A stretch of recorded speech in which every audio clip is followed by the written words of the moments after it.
আজকে আমি বানাচ্ছি চিকেন সাটে। তো মাংসটাকে ম্যারিনেট করে রেখে দিয়েছিলাম সকালে। এখানে আছে পেঁয়াজ, ক্যাপসিকাম আর টমেটো, চিকেন একসাথে ম্যারিনেট করে রেখে দিয়েছিলাম। এখন চিকেন প্রথমে দিয়ে দিচ্ছি পেঁয়াজ, তারপরে টমেটো, ক্যাপসিকাম, চিকেন,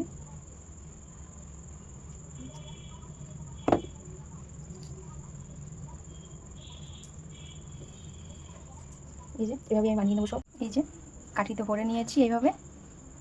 কড়াইয়ে সাদা তেল দিয়ে দিয়েছি। এই যে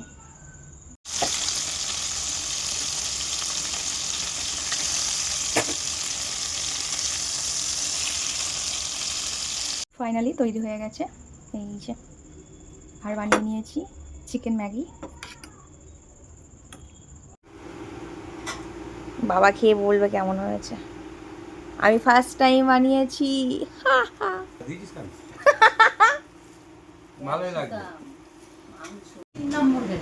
জাস্ট ওয়াও।